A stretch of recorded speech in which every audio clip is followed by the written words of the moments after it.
Sitasimama maovu yakitawala, sitasimama maovu yakitawala. Fellow Kenyans and members of the Fourth Estate, my name is Faith Nora Lukosi, a resident of Makadara Constituency. And as concerned residents of Makadara Constituency, we have come here together to express our deep disappointment and concern over the improper conduct of public participation that has been done by the area MP Honorable George Aladwa on the Constitution Amendment Bill 2025. Despite receiving a budgetary allocation and clear directives by the Speaker of the National Assembly, Honorable Moses Wetangula, to ensure that public participation is undertaken across all constituencies in the country, it is unfortunate that Honorable Aladwa has failed to issue any public notice or organize a legitimate public forum.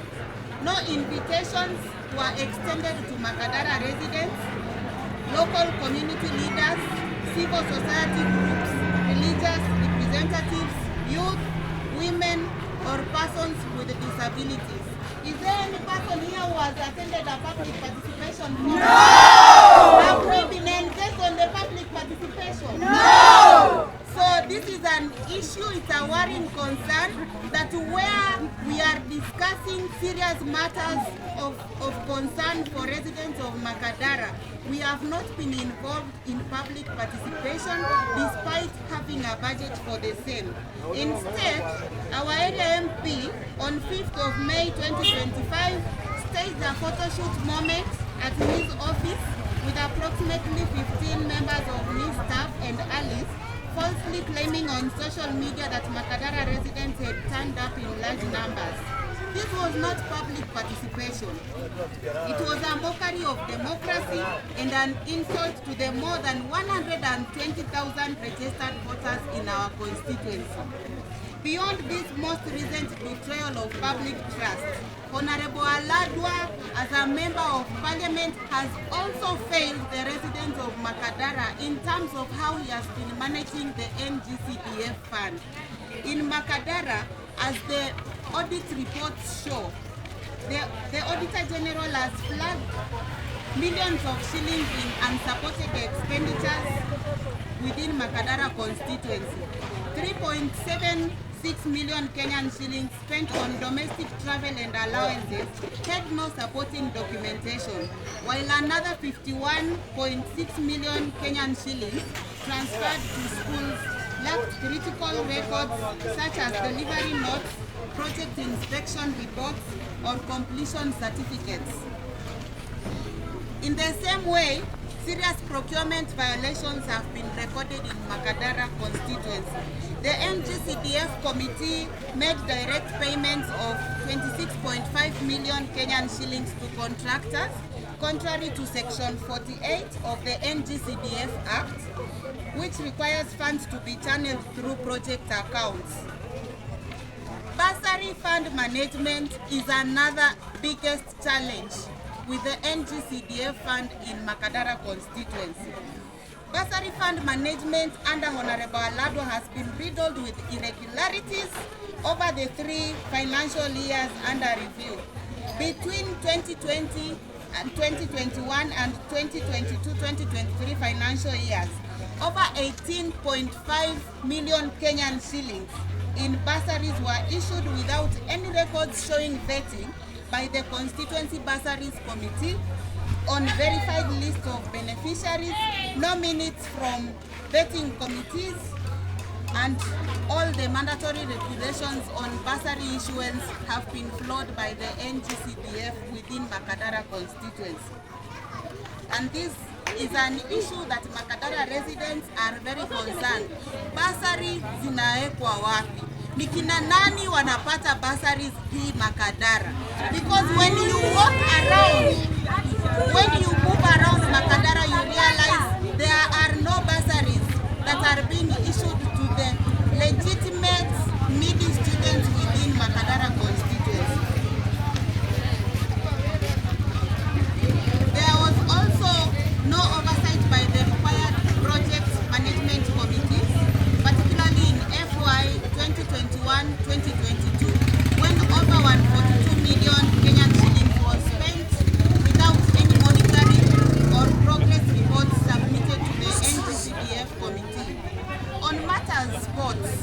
sports, which is the backbone of talent within Makadara constituency.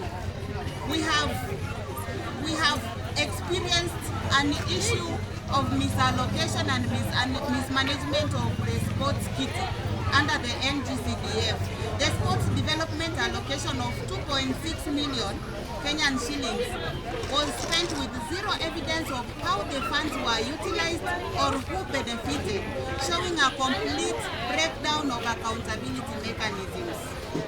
We are not opposed to anchoring the NGCDF in the Constitution. In fact, we support entrenching it as a way of insulating the fund from political whims and ensuring sustained constituency development. However, entrenching a fund that has become a cash cow for political elites without fixing its accountability gaps is reckless and dangerous. What Makadara has experienced under Honorable Aladwa is proof of what happens when power is unchecked and public funds are treated like personal property. We therefore call for the bill to include proper mechanisms for performance evaluation, transparency, and citizen oversight. And in the same respect, using Makadara as a case example where Honorable Aladwa has mismanaged NCDF funds and he has failed to undertake public participation as directed by the Speaker of the National Assembly, we are making these following demands. One, that immediately a fresh and properly convened public participation forum on the Constitution Amendment Bill 2025 be held in Makadara, in line with the principles of public participation under Article 10 and Article 118 of the Constitution. Two, that within 14 days, ESCC to commence investigations and DCI to undertake a forensic audit into the use and management of NGCDF funds in Makadara constituency. And three, that the proposed constitutional amendment be revised to include robust checks and balances, transparent project management structures, and sanctions against misuse of funds to protect taxpayers and guarantee real development.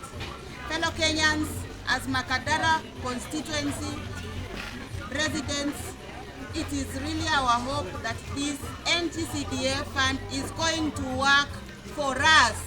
It is going to work for the people. We want to see real development in Makadara constituency.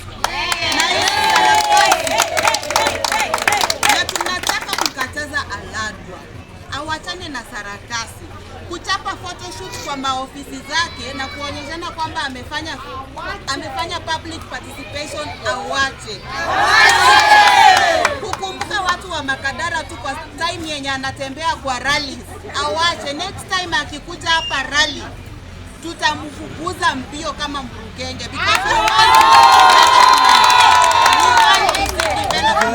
na tunachallenge Aladwa, pesa yenye ameiba ya NGCDF airudishe. Zile bursaries ambazo amechukua, amepocket kwa mifuko yake, arudishe.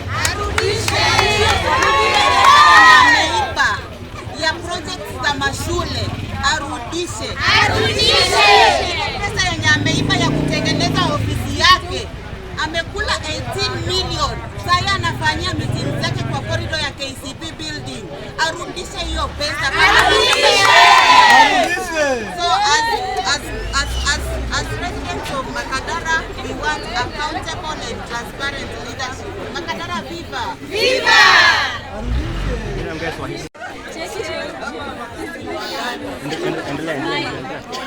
Kwa majina naitwa Hilda Amina. Mimi ni mkazi hapa Makadara, na mimi kwa nini ya kuja hapa kituo yetu, tumesikia ati basari zetu kama wanafunzi huko, mama ni single mothers, wengi wao hata hawana kazi. wako na watoto wako university, watoto wako secondary, lakini basari hazifiki huku. Basari zikisema ni kufika, kuna wale watu specific wanapata hizo basari. Na wenye wanapata hizo basari tukiangalia sana ni watu wanajiweza, waweze kutuuzia sisi wenye hatujiwezi tununue hizo basari. Na kwa saa hii tunaambiwa ati basari zinafaa kwenda kwa MP. Zitafika aje kwa MP na tuko na MCA wetu huko? Basari zikiwa kwa MCA wetu tutakuwa rahisi sana kuzipata sisi kama wakazi wa Makadara.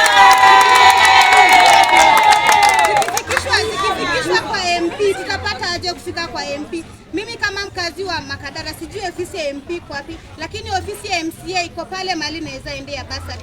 So basari zirudishwe kwa MCA wetu, tukue tunakujia basari watoto wasome.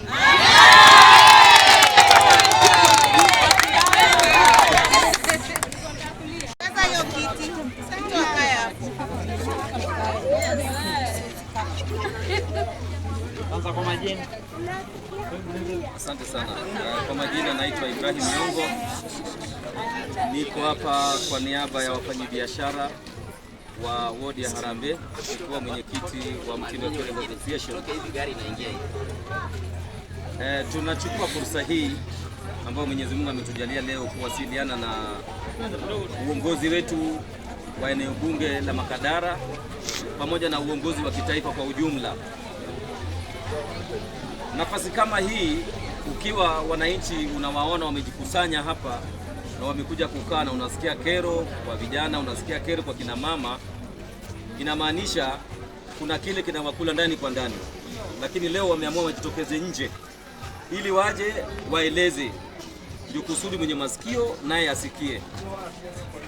Nataka kuconfirm hapa, mimi kama chairman wa wafanyabiashara wa sehemu ya Harambee sijapokea mwaliko wowote wala sijasikia kiongozi yote mwenzangu sehemu ya Harambee kwamba alipata mwaliko kuja kutoa maoni kuhusiana na hii sheria ambayo inataka kuwekwa upya ama hii review inataka kufanyiwa katika pesa ya kuendeleza maeneo bunge, yani CDF.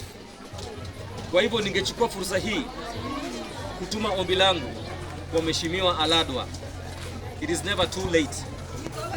Tumeona kwenye mitandao kwamba kuna picha zinazunguka zinaonyesha kuwa kuna kuhusisha wananchi katika public participation, watu walihudhuria pale kwa wingi, lakini nilipodokezewa nile nikafungua page nikaangalia, kwa kweli wale watu hawazidi hata watu 20.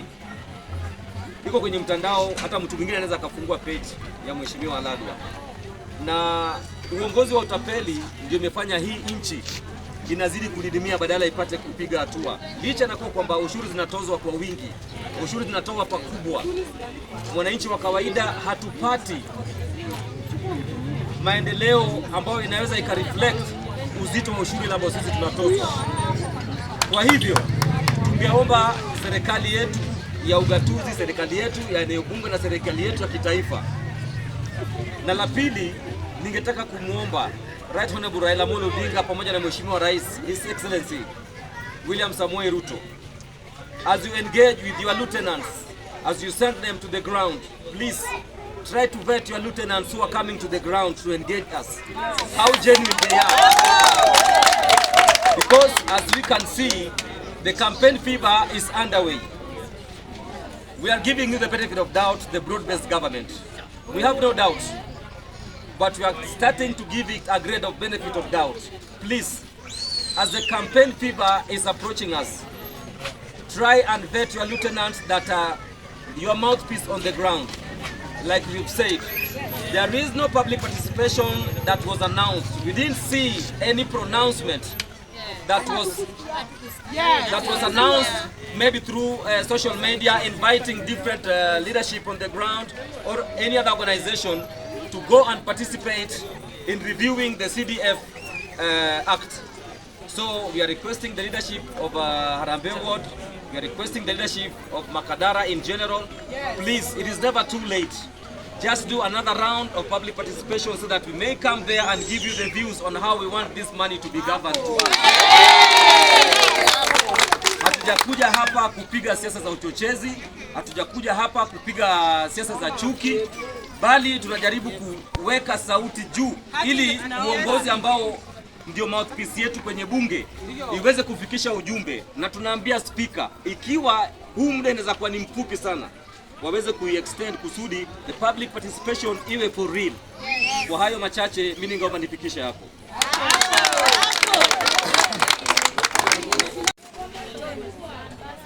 Kochonjo hapo. Kwa majina zangu naitwa Mary Wangoi. Mimi ni mkazi wa hapa kijiji cha Lungalunga, Makadara. Na nimezaliwa hapa, nimelelea watoto wangu hapa. Kusema kweli tuko na machungu mengi sana kwa sababu kiongozi wetu MP Aladwa tumemchagua kwa roho moja, lakini Makadara hatuna maendeleo. Kitu ya kwanza, nimesomesha watoto wangu wanne na wamama wengine pia, na sijaipata basari ya MP. Kusema kweli nimesomesha hao watoto na basari za MCA kwa sababu MCA anajua mashida ya watu wa Makadara. In short, MCA wote wanajua mashida ya watu wa kwao. So tukiachilia basari zetu ziende kwa MP tutasumbuka sana. Kitu ya pili, naomba kiongozi wetu MP, kusema kweli president wetu alikuja hapa Star of Hope, aliingia kwa uwanja ambayo haina nyasi na ni aibu kubwa sana, na tuko na MP.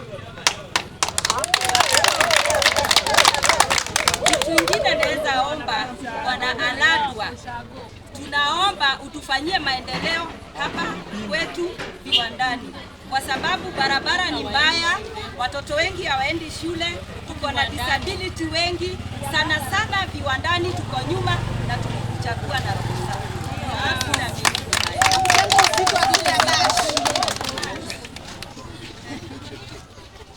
Naitwa Saranjeri, mimi mkaji wa Viwandani. Kitu tunasema Aladwa, tumekasirika na wewe vibaya sana.